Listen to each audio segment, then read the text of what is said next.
No, I think the best thing to help the players is to be calm. Try to explain what we need to change.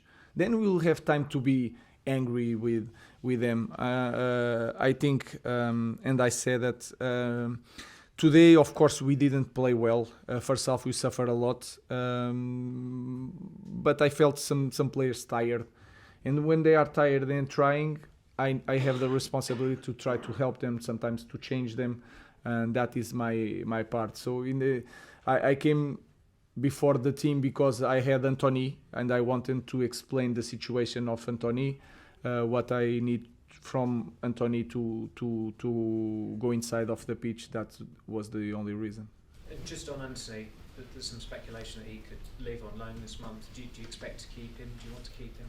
Like I said, I want to keep my players. I'm focused on these players. I don't know what will going to happen this window. We'll see, but he did a good job today.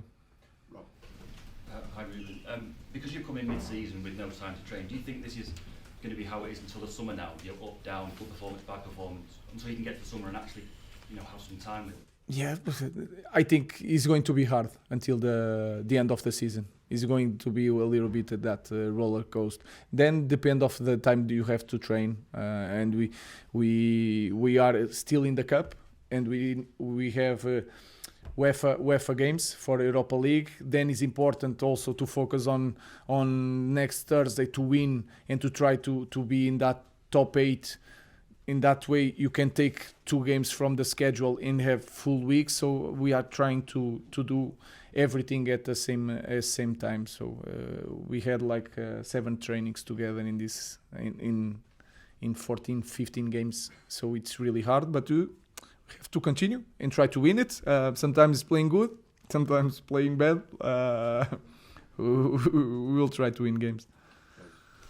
Ruben, I sort of appreciate it's probably the most demanding and intense league in world football, but if the club bring the £50 million midfielder to the club, do you not expect that he could be able to play every 3 or 4 days? And talking about Agati, is it not a concern that he struggles to play back-to-back games in a tight space of time, or is it just something he's going to have to learn to get fitter and adapt to?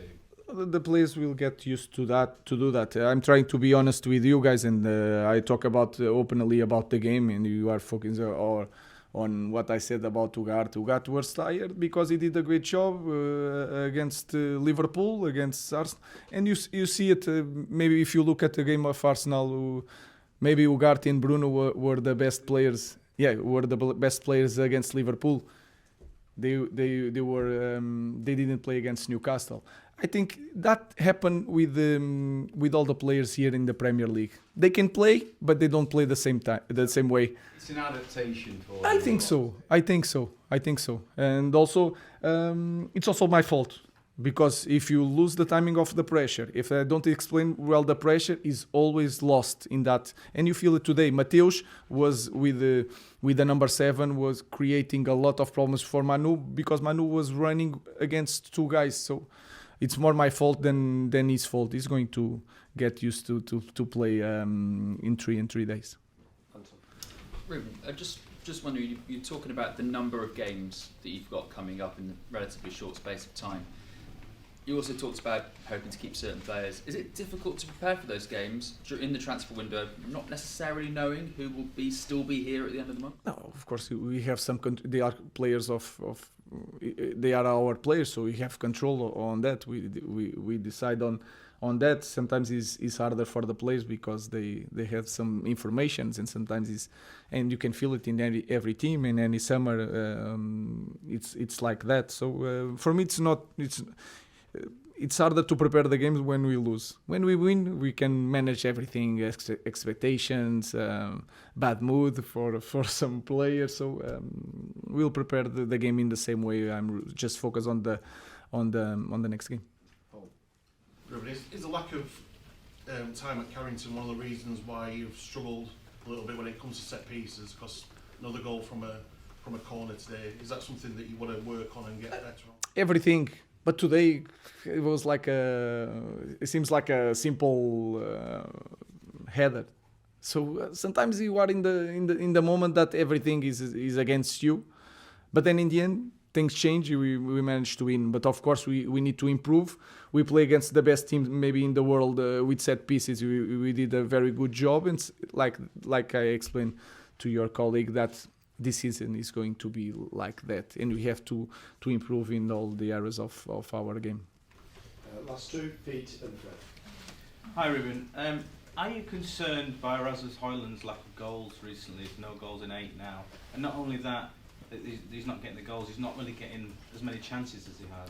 I think it's a team problem. And you can see it is not just from now, it's from the past. So we have clearly a lack of goal and a lack of threat. When you threat the opponents maybe don't press you so high. So everything is connected, and all the players have moments in this season. I think when we start this journey together, Rasmus was the player that always scoring. So he can come back in the next game, we will see. But I think it's more a team problem than Rasmus' problem. Ruben, you were talking about investigating the reasons behind not being able to play the same level as against Arsenal and Liverpool games like this. Now we have Brighton. Do you think that maybe it's because this squad might be built for a better fit to be reactive and transitioning than taking the lead in matches? I think this is something that you can see from the past, and we were in the past a team of transition, and we still are. And you can feel it. To create chances in the final third, we struggle a lot. But for that, I think is the most. I said it before the game. Is the most difficult moment to train is that against slow blocks, trying to create situations. So I think is a team that feels more joy to play, waiting for the play, and then in transition creating problems. So it's something that we